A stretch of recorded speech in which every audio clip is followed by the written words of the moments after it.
very much. I'm going to turn it over to Dr. Matt Rizzo, ABC's board chair. Hi, everybody.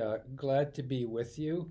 The ABC and the American Neurological Association are partnering on the key role that advocacy plays in ensuring delivery of quality health care, advancing biomedical research, and supporting the next generation of neurological scholars.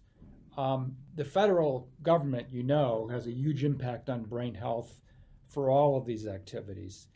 And the stakeholders here are a lot of folks. It's patient advocacy groups, professional organizations, members, clinicians, researchers, and we need to get our voices heard.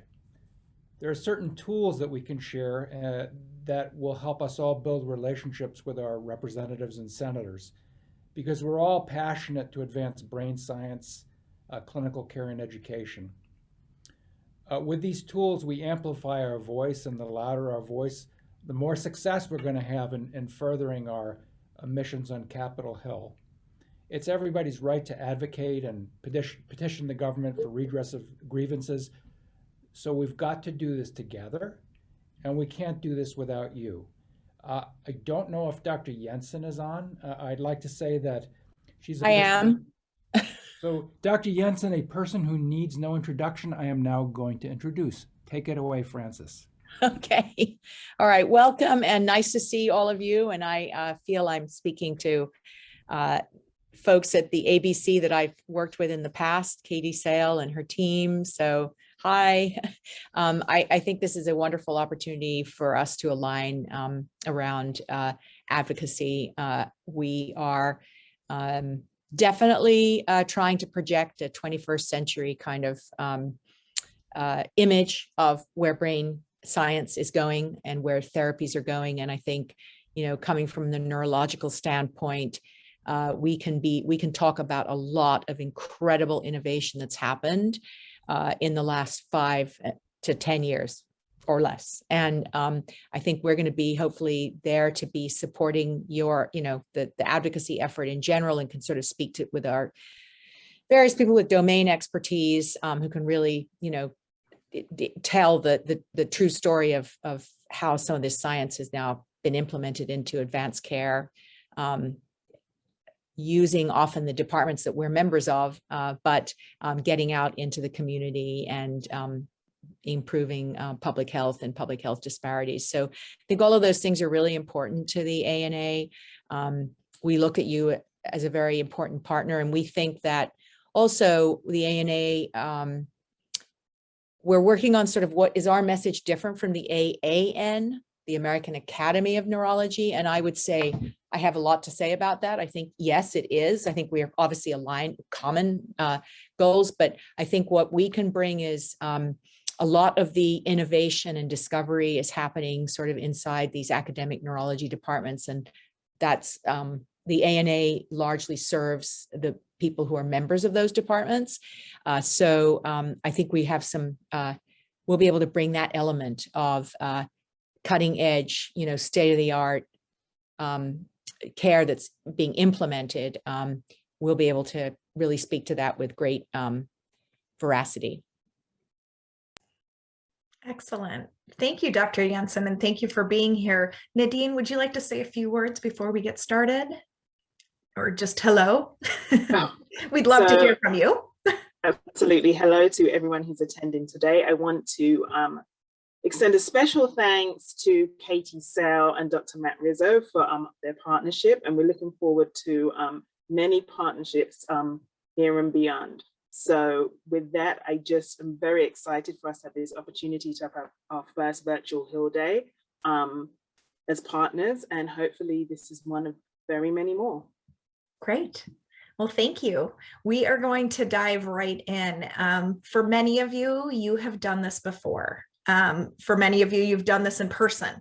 It's different that we're doing it virtually. So we're going to go over each detail with you. Some of you have not had the opportunity to participate in a Hill Day. And so we're going to act like we're talking to all of you, knowing that some of you will say, well, this is easy. I already knew this. So just be patient with us.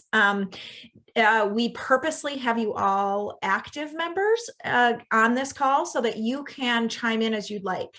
So it's not a webinar format in that you need to type in your question. You can just go ahead and either raise your hand or just unmute yourself and interrupt us, because we want this to be a dialogue. In anything that is confusing or isn't making sense, we want you to ask us. So we will dive right in. I am going to be leading this with my colleagues, Becca Branham and Meg Riley, both from CRD Associates, and they are our legislative consultants that I work with daily, and they are the experts, and they have taught me everything I know. So I will just go ahead and dive right in. I'm going to move to the next slide, which is really talking about our asks. So we're going to get into sort of the logistics of all of this and the logistics of our actual Hill days.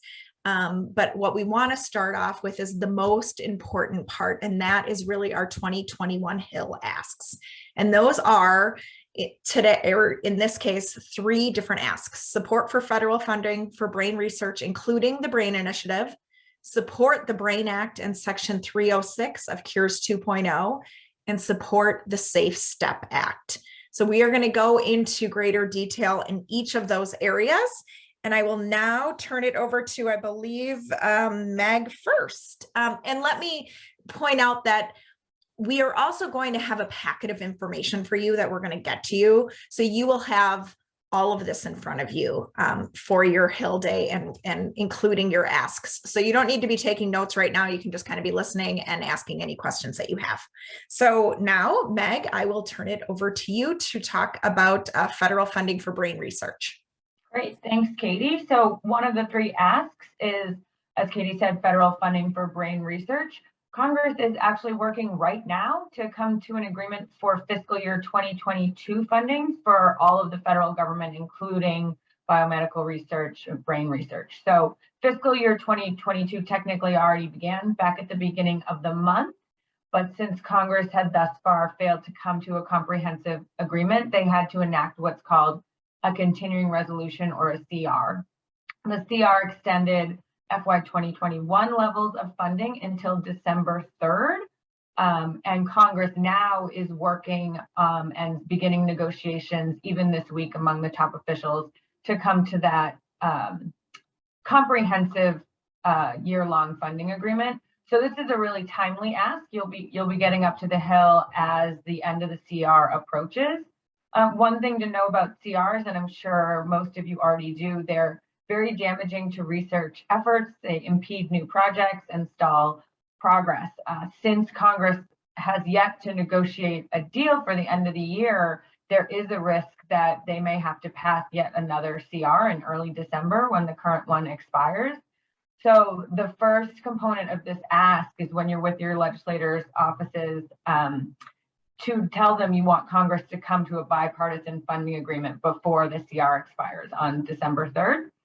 And then with respect to specific funding levels, there's been some movement in the appropriations process, and legislation passed in the full House, and in one case, just the House Appropriations Committee would provide important increases in funding for research at NIH, at the National Science Foundation, and at the VA. And the Senate Appropriations Committee, at least on the Democratic side, has also released proposed legislation, though they didn't pass it in the full Senate, that would increase investments in research above last year's amount as well. So as Congress moves toward an agreement, you'll want to use your meetings to advocate for the inclusion of sort of the high watermark or the highest level of funding that's been proposed or passed by either chamber of Congress so far. And again, as Katie said, we'll supply this within your materials, but just for your knowledge, that's a level of $49.43 billion for the NIH as passed by the House, $640 million for the BRAIN Initiative, which was proposed in the Senate by the Senate Appropriations Committee majority, $9.6 billion for the National Science Foundation that the House Committee proposed, and $904 million for the VA's Medical and Prosthetic Research Program, which was passed by the House. So that's sums up appropriations, and unless there are any questions, I'll pass it on to Becca for the next ask. I have a quick question. Does the VA prosthetic research program include any of the research on neural prostheses? Because that'd be a nice tie-in to kind of, you know, what we do in terms of people with neurologic disease and neurologic injury. This is the overall level of funding proposed for the entire program in the next fiscal year. I'm not familiar with the details, and it wouldn't be dispersed to the VA until the agreement comes, but I do think it's worth mentioning sort of opportunities in that space that you're aware of when you have those meetings. Thank you. Okay, Becca? Great, thanks, Meg. So our next ask relates to the Food and Drug Administration. So as you all know, the burden of brain disease far outweighs the number of safe and effective treatments for brain diseases and disorders. And this, as you know, is due to several reasons. First and foremost, the brain is pretty complicated, as you know, but it also takes longer to develop treatments for brain disease. They're more expensive to develop, they take longer to approve, and they're more likely to fail all throughout that process. And so to address this issue, ABC and ANA have joined with a broad coalition of brain-focused organizations to support the creation of a Neuroscience Center of Excellence at the Food and Drug Administration, or an NCOE. The NCOE would be modeled on the existing Oncology Center of Excellence at the Food and Drug Administration and would increase the FDA's capacity to focus on brain-related drugs, devices, and biologics while maintaining a focus on approving only those treatments that are safe and effective. We've already had some luck in moving this initiative forward, particularly in the House. The Neuroscience Center of Excellence concept was included in the discussion draft of Cures 2.0, and that's the section 306 that we have listed here. Cures 2.0 is an add-on effort following the 21st Century Cures Act, which passed in 2016. And both that and Cures 2.0 are being led by Congressman Fred Upton and Congresswoman Diana DeGette.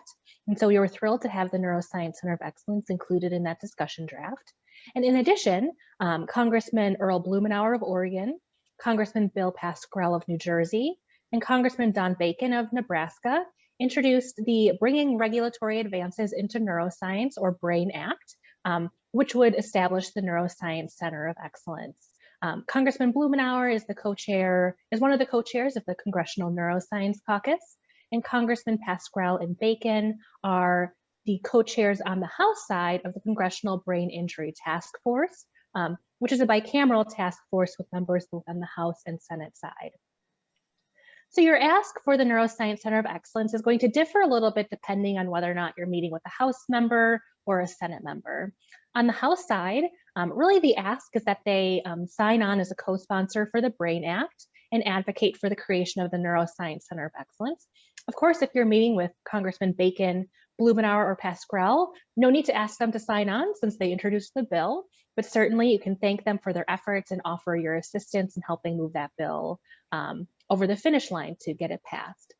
If you're meeting with the Senate office, it's a little bit of a different ask. We don't yet have a bill introduced on the Senate side, and so our job for this Hill Day is to go out and find ourselves a Senate sponsor.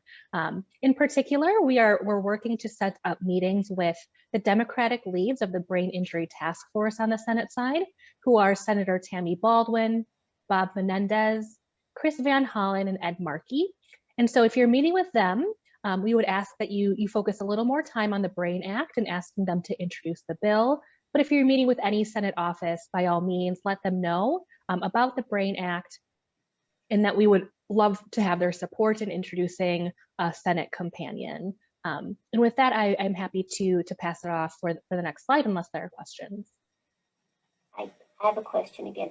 So just playing devil's advocate, if we're meeting with a legislator who's not already a sponsor, and they say, well, we already have a CNS drug division at the FDA, how is the NCOE going to help speed these therapies? How do we respond to that? Sure, that's a great question. So I think the way that we framed it for folks is that this is really a way of increasing capacity at the Food and Drug Administration. And so before the Oncology Center of Excellence, for example, they had divisions that focused on cancer drugs and all that, of course. But with the creation of the Oncology Center of Excellence, there was an infusion of money that allowed them to expand their programming and create the regulatory guidance that's needed. And so really this is a capacity building exercise so that FDA can do more in this space, understanding that the lack of guidance. Yeah, and- one of the big areas, by the way, here, I'm just going to chime in, is obviously the absolutely exploding area of biologics and, immunotherapies, but also gene therapy. And they're seeing the highest number of applications for INDs in gene therapy and neurosciences at FDA. So we have absolutely those two should be mentioned as examples of this. Great, that's super helpful. So I think, so two things, I think the explanation about capacity building and the example that Dr. Jensen gave. Also, we will have talking points for you that will walk you through some of the potential questions you might get and ways to frame it. I think you're unlikely to get too much pushback on these types of issues, but I think helping to explain to them that this is a regulatory capacity building exercise is probably your best bet in responding to that question or concerns in that realm. Thank you.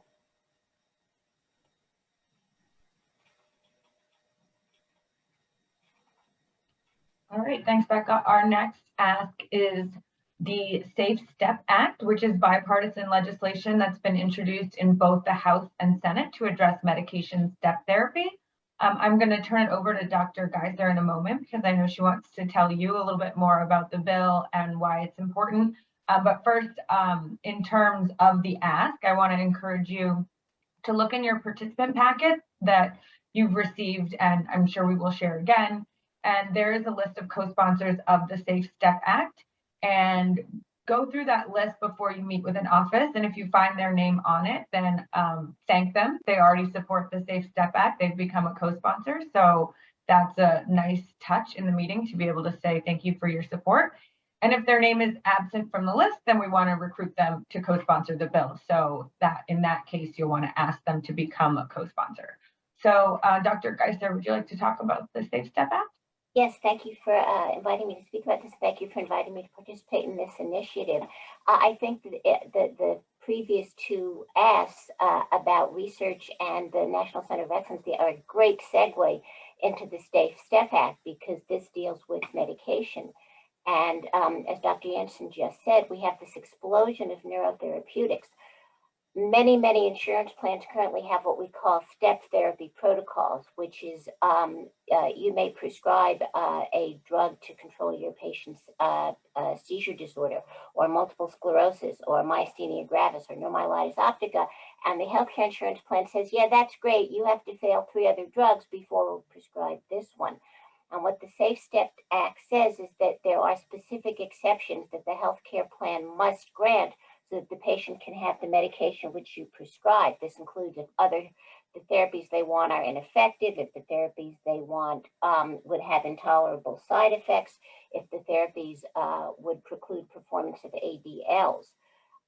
Also importantly, it establishes a time frame in which the insurance plan has to get back to the ask, and that's that they have to supply a response to you within 72 hours if you can show that the patient would suffer undue consequences within that time frame. They have to get back to you within 24 hours.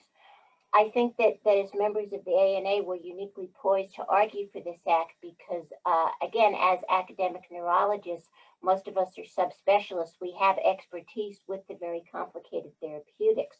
I think the other point to establish is that, as we know from our stroke colleagues, time is brain, and people with neurodegenerative diseases can't wait weeks or months to fail 2 or 3 therapies when they could be on an effective one. Again, certainly as a multiple sclerosis expert, I see this. These bills both have bipartisan support. The Senate bill was introduced by Senator Murkowski from Alaska. The House bill was introduced by Representative Ruiz from California. And so you have lists. And so as Beck and Katie were saying, if your legislator has already signed on to this act, please thank them for their support. If your legislator is not, please encourage them to do so. The bills are both in committee. The Senate bill is in the Senate Committee on Health, Education, Labor, and Pensions. and Senator Murray from Washington is the chair of that committee.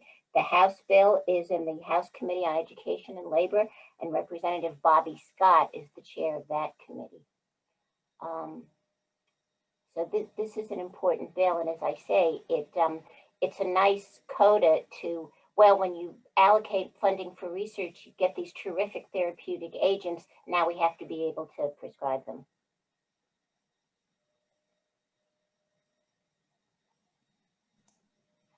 Any questions for Dr. Geiser? I think you summed it up very well. Thank you. I'll go ahead and move on to the next slide. Great, thanks Dr. Geiser and thanks Katie. So I hate to be the bearer of bad news, but we are assigning you a little bit of homework before the Hill Day, but not to worry too much. It's pretty easy to do, and we're going to provide you with a lot of background materials to get you prepared for the meetings. So when you're doing Hill meetings, it's important to know a bit about the office that you're meeting with. You don't need to know your senator's favorite lunch spot necessarily, but you should know the basics. Have they been active on brain issues before? Is there something in their background that suggests they might be interested in a brain-related issue, for example, a family member with a neuro-related condition or the like? Or is there any particularly interesting research, for example, your research, happening in their district that they should be aware of? These are all really important issues to dig into and try and figure out, just because the best meetings that you'll have on the Hill are meetings that are relevant to staffers. You're an expert, and so they want to hear from you, but it's also really important that you make it clear to them why they should care. Staffers are inundated, and Congress members are inundated with information all day long, and so it's vital that you make it as relevant to them as possible. You should feel free to ask in your meetings how familiar the person is with the asks that you're bringing forward. For example, have you heard of the Brain Initiative?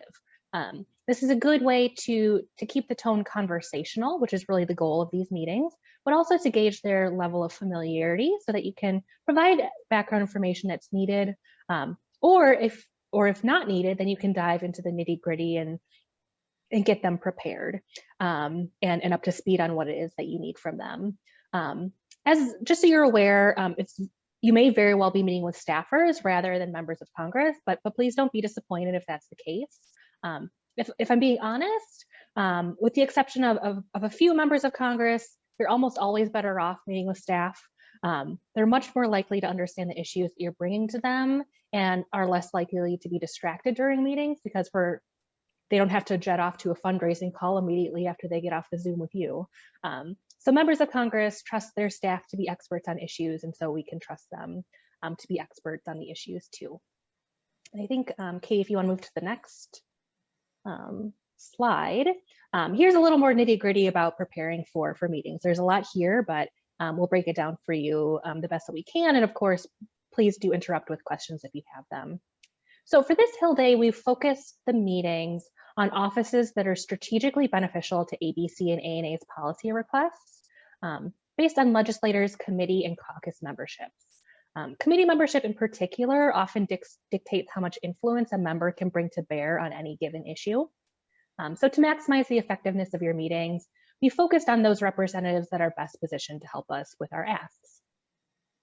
Some of you may be meeting with your own representatives, but you may not be, and that's okay. Again, we really focused on what would be most strategically effective for ABC and ANA. As I mentioned, you will have a little bit of homework, but because we want you to be successful, we're providing a lot of information for you to look through. In particular, we would encourage you to look through the member information packet that Katie attached to the email that reminded you about the meeting today. It includes information on all of the members of Congress with whom we've requested meetings, including their committee membership and background information on all of them, so you can get yourself prepared on who they are and what committees that they serve on. And again, committee membership is particularly important because if a person's on a relevant committee, they're much better positioned to actually help with the bill that's under that jurisdiction. So for example, if you have a meeting with someone who's on the Appropriations Committee, which is the committee that's in charge of allocating funding for research, you're really going to want to focus on the asks about research funding. Other committees are going to be more relevant to other asks. So for example, if you have a meeting with someone on the House Energy and Commerce Committee, you can focus a bit more on the BRAIN Act and the Neuroscience Center of Excellence. Or if you have a meeting with someone on the Senate Help or House Education and Labor Committee, like Dr. Geisler mentioned, you can increase your focus on the Safe Step Act, since those committees are in charge of considering and advancing that bill. Of course, we would ask that you cover all asks with each office, but committee membership and caucus membership can help inform what type of emphasis you can place in the meeting to make it as relevant as possible to that office. In addition to the member information packet, which you have right now, we'll also be providing one-pagers that we will share with offices and with you that'll give a high-level outline of the asks that we have, and we'll also provide you with some talking points. So we would ask that you review those before your meeting so that you feel comfortable with them and can, instead of reading just the talking points verbatim, you'll feel comfortable having more of a conversation with the people that you're meeting with. Unless there are questions, I think we can move on to the next slide. Great, thank you, Becca. Very good point about that, just that we will have the one-pagers available to these staffers and to the members that we're meeting with, because I think that if we forget to say something, if we, have, at least then they'll be able to see it. So I think that's a really good point. So now we are just going to talk about, or I'm going to talk about a successful meeting. And this is this first one's obviously, dress professionally at a minimum from the waist up, or as you know, if you think you're going to have to get up to let your dog out of the room, then you might not want to wear shorts. You can always turn off your video when you're not speaking, so that's okay. I think that a big one, especially with these being virtual, is ensure that you're in a place with a reliable Wi-Fi connection. So that's very important as well.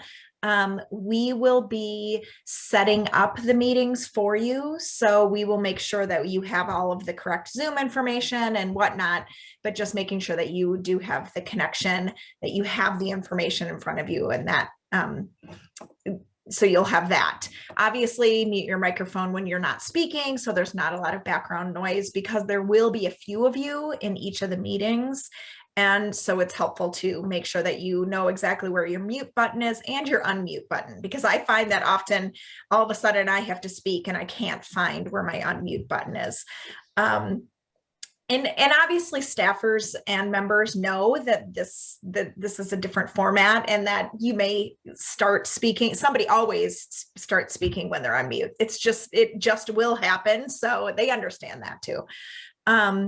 So the next part is sort of the logistics of how we'll do this, and we'll help you when the meetings are scheduled. We're still in the process of scheduling them. So once they are scheduled, we will send you the meetings that you'll be participating in, and we will have suggestions for who should say what. So it's sort of deciding on who will speak in what order. So who's gonna, do the full introduction. Why are we here today? And maybe you'll each take turns, since you might be in a few meetings. You will introduce and describe the organization that you represent. So everyone will go around, introduce themselves, introduce the organization that they represent. And then we will assign somebody to provide the ask. And again, kind of moving back to what Becca and Meg had spoke to, depending on who that meeting is with. And so we will remind you, okay, this is with the help committee. So we'll be, talking about all of our issues, but really focusing on one particular issue. And then really framing our request. So it's really important we can share personal stories. So this is where within the small groups, we can be discussing offline sort of, hey, I have a personal story that's really interesting that I think this member of Congress would resonate with. For instance, Kathy McMorris Rogers has a son with Down syndrome. So if you have an example there and you're meeting with one of her staffer, you would be able to share that example. And then I think really sharing how your request would benefit the community. So the community that they represent. So talking about their specific state is a good idea as well. As Becca noted, sort of welcome questions and dialogue. So when we're sort of talking more in a conversational tone, I think it shows them that, hey, they can interrupt and ask questions. And if you feel like they're doing that, or they're getting ready to, if you see their video and they're kind of doing one of these, say, hey, oh, can I help you, answer a question for you or whatnot. So sort of welcome that dialogue. Keep your remarks concise, and follow up, which I have here, but I think we're actually going to talk about that at the end. So we'll talk about follow up. I should have just left that out. So that's sort of a successful meeting, but we're going to actually go into sort of tips for an effective meeting and sort of do's and don'ts. So I'm going to turn it over to Meg, who's going to talk about our do's. Thanks, Katie. And some of these came up in the discussion of, what a successful meeting is, but just to highlight how to keep this effective, one thing is make sure you thank them for the meeting and for their time spent with you. Of course, we want to maintain professionalism and gratitude. Another is to just be forthright, make everything pretty simple and understandable. This can be a very complex topic, of course, and folks on the Hill aren't always steeped in science. So wherever possible, steer clear of the heavily scientific terminology and try and boil it down for the lay audience, for these staff and members. Stick to your agenda. Katie talked about how we'll help you form that and help you work with your partners in these meetings, but make sure you stick to the plan and make sure you get the ask out. That's the most important part. Citing data and research is important, but even more important and related to that is, as Katie said, focusing on your personal story or your work and how the asks relate to what you do, and how they could affect the legislators' constituents. And then I have follow-up on here as well, but like Katie said, we're going to get to that towards the end. Great, thanks, Meg. So Meg got to run over what you should do, and I'll just touch on a few things that we'd recommend you avoid. These are all fairly obvious, but it never hurts to remind ourselves. A few things we have listed here are to try and keep track of time and be mindful of just the time constraints that both legislators and staff have right now. It's fair to say that things are quite busy right now in Congress with end of year appropriations, the reconciliation bill and the like. And so both staff and members of Congress are swamped and are doing the best that they can to balance just an enormous number of priorities. And so be mindful of that and recognize that they might not have a full 30 minutes to meet with you, even if we do have that scheduled time for them. So try and be mindful of that. Another thing to keep in mind is that although a lot of coverage, news coverage, for example, of Congress and politics is very partisan and the like, that's not something you want to bring up during your meetings. It's not, if only because it can turn people off your message, but also it's not really relevant to what we're doing. We're not concerned about elections or anything like that. We're really concerned about the brain and advancing brain health. And so try to avoid those types of conversations because they won't help us advance our asks, and it could be counterproductive. Another thing that builds on what Meg said is to try and avoid overly technical language. Many of you are immersed in science every day, and so words like amyloid plaques and sequela and acronyms like RFI and CNS and the like are second nature to you, but they probably aren't to the people that you're meeting with. And so when you're discussing your work and your policy asks, really try and focus on making the language that you use as accessible and understandable as possible. You're experts on the brain and the impact of diseases on patients, but legislators and their staff are experts in other ways, for example, on the legislative process. So if they can't understand what you're asking them to do, they aren't able to help you. And so do try and make the language that you use as accessible as possible. And by all means, if they seem to look confused or aren't speaking and you think they might be confused, by all means, feel free to check in with them and see if they have any questions, because they do want to hear from you because you're the expert, but you're going to want to meet them where they are. And the last thing I'll say is we want to avoid trying to come across as self-serving. I'm sure many of you do have research grants and the like. I find the best way to advocate for funding for research, even if you're in the position to benefit from that funding, is to really frame it as who ends up benefiting from these policies that we're moving forward. And I think the answer to all of these are patients. Patients are the ones who benefit from these policies. And so try and do what you can to frame your asks from the perspective of patients and how they'll benefit from increased investment in research, from access to more treatments and cures, and from not having to jump over hoops to get access to the treatments that they need. And so that's one way to avoid coming across as self-serving. And also it's a much more compelling message when you're framing it from the person and the people who will ultimately benefit. Great.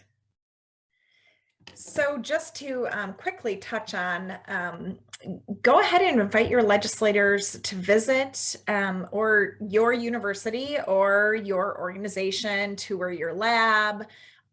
If it's not in your state or district, say to them, you know, I can set you up with somebody that is, you know, those kinds of things. I think they often enjoy these types of meetings. It demonstrates the impact of, you know, your work to the local community. We can help you, and should they decide that they would like to move forward with something like this and they follow up with you, we can help you and we can get you talking points. We can actually get you, we can get them set up with someone if it's not in your state. So definitely do that. Extremely important. Also, leverage social media. So use the hashtags that we have here, and we will put these in your packet as well. And always mention your member of Congress. So your member of Congress, they all have their own hashtag site. I don't think that's the right word. I think I'm not, but we will have that available for you as well. And so mention them. Thank you for me, you know, excited to meet with so-and-so to talk about brain health, excited to talk about the Safe Step Act with, you know, a member of Congress, and then use our hashtags as well. So we encourage you to do that as well. And we will be doing that. Sheila Stern in my office, who's on the line, will be doing that during our Hill visits. So as she sees you doing that, she will retweet from the ABC's site. And I'm guessing Nadine will do the same from the ANA site. So it'll just kind of be fun to see all of us tweeting and retweeting and Facebook and Instagram and using all of our social media sites. So we encourage you to do that as well. And we will include that in your packet. So now, Meg, we can talk about Followup. Much hyped Followup. Right. Followup is very important. Part of the benefit of having these meetings is building long-term relationships with legislators and their staff.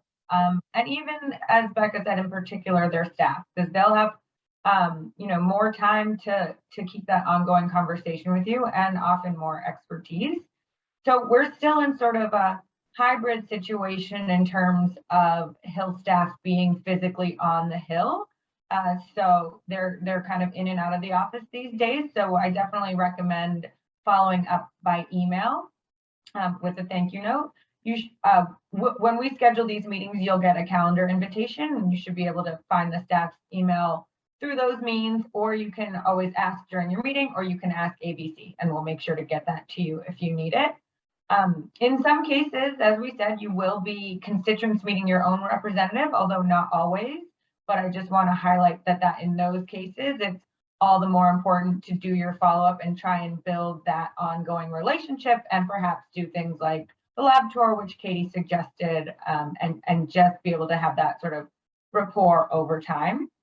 And then last, throughout the year, you'll receive communications on all three of these issues and other issues that come up from both ABC and ANA. And we really encourage you to always take action when you get those emails. Always send that email to your legislator when the time is appropriate. Great, thanks, Meg. So now we would love to answer any questions that you have for us. As a reminder, we are scheduling the meetings right now, so we will be able to share that with all of you, all of the meeting times as soon as we can. We know that you'll have to rearrange some of your schedules, and so we do thank you in advance during those 2 days. I know it won't be easy, so we are trying to accommodate your schedules as best we can that we know of at this point. And when we get that for you, we will get you the packet of information, the talking points, the one pagers that we're sharing with them. So you'll see and all of the other information as well. So what kinds of I have a question. Yeah. So Katie, I may have missed something along the lines with all the communications going back and forth, but is this a Capitol Hill Day just for the ANA, or is this merged with other neuroscience, neurological groups? Are other people from that are our colleagues that we probably know also in these groups, these meetings that you're arranging this? Yep. So week? good question. So it will be ANA and ABC folks. So just ANA and ABC, not AAN, not SFN. So do you do another round no, with those but people? knowing that what we do invite the ABC's advocacy committee to participate. And so I know we have a representative from SFN and AAN. Sure. So they might be on there, but they're really participating as an ABC member in this case. And is this the only one you do per year, or Yes, it is. Okay. It is. So we just do one per year.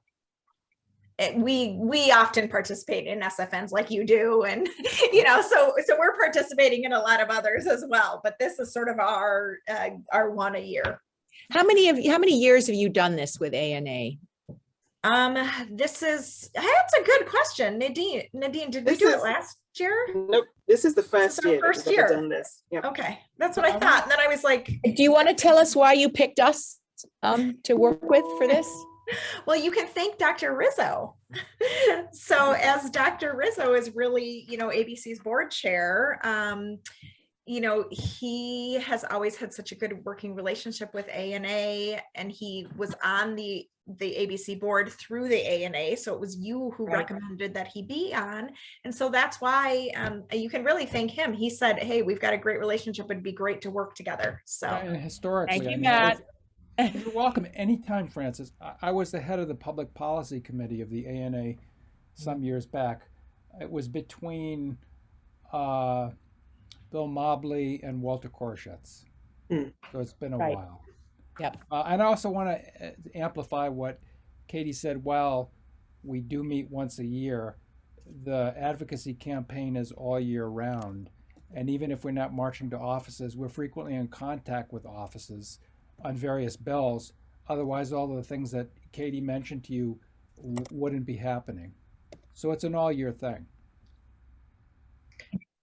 I have a question. If I understood you correctly, we'll be meeting in small groups with these legislators, and we'll be receiving assignments, but will we gather ahead of time to decide who's talking first, or how will that work? Yes. So what we'll do is when we share the assignments, we will articulate who we think sort of should be speaking in what order, only because it is already in 2 weeks, and we thought it's probably going to be really difficult with your busy schedules to meet in small groups before then. So what we'll do is we'll send an email and we'll say, you're meeting at this group, this is who we suggest. And then that way, if you say, oh, I really want to talk first because I actually know this person or something, we can go back and forth by email, I think would be the best. If it gets really tricky and we have to meet, then we certainly can. And I'm happy to meet at any time. So, but we'll make sure that we have that laid out for you. This is Florian Thomas, Hackensack Meridian School of Medicine. Should one make an effort, is it useful to make an effort to sort of blindly connect with any interest of staffers or the Congress people in regards to their family's experience by saying, as a dementia specialist, as an MS specialist, as a rare disease specialist, just to start a conversation in case they have any particular exposure to those conditions? I think yes, and Becca and Meg, you can chime in, but I would say absolutely. State what your specialty is. You never know, and especially if you maybe have read an article that they co-wrote or were quoted in, chances are they have an interest in that for some reason. So for you to say that, I think absolutely helps. Sure, I think that's right, Katie. And of course, when you're doing your research too, if you see that the legislator has a particular interest, you can raise that as well. In terms of whether the staffer you're meeting with has a family connection, I would sort of do what you just said, which I'm a rare disease researcher or I work in MS, and allow them to make that connection rather than asking for it. But anything that's on the public record, you would be free to reference in your meetings. Good question. Thank you. Do we have any other questions? Okay. When will we find out our times? Because, you know, I'm looking at it, it would be good to know very soon, like what the timing is Yes. for these schedules. We've issued the meeting request, and today we issued a round of follow-ups. We're at the mercy of the legislative offices in setting these up, so we're doing the best we can. And for most of you have collected availability, and I know you're very busy and your schedules can change, but to the extent that you can keep us apprised if there are any major changes to your availability, that will help us slot you in for the appropriate meetings. Right. And there will be a few of you. So if something comes up at the very last minute, don't worry, you're not the only one. And we can always participate too. I will be participating, so I can always chime in if I have to. Because we understand you're much busier than we are. This is our day job, not yours. And so with that, we will absolutely share as soon as we get the availabilities, we will start to share it with you so that you can get that marked on your calendar. We'll send you calendar invites and then follow up with all of the information that we promised you. And then in the meantime, feel free to reach out to myself, Nadine, and we can help you along the way. But we're really looking forward to this. I don't, Dr. Rizzo, Dr. Jensen, would you like to say any closing remarks to folks? Oh, I think just that we're looking forward to this. It's great to partner with the ANA, between the ANA and the ABC, to address Francis' point. There are many other groups that we can work with and go to Capitol Hill with, and maybe that's a discussion for us to have after this year. You mentioned Society for Neuroscience and have been intimately involved, and there are other organizations who we can synchronize and leverage our efforts with. So I think that's part of future discussions, but this is great, and hopefully we keep building engagement and refining the message that we give as opposed to what the AAN gives or the AUPN gives. I think it's work in progress.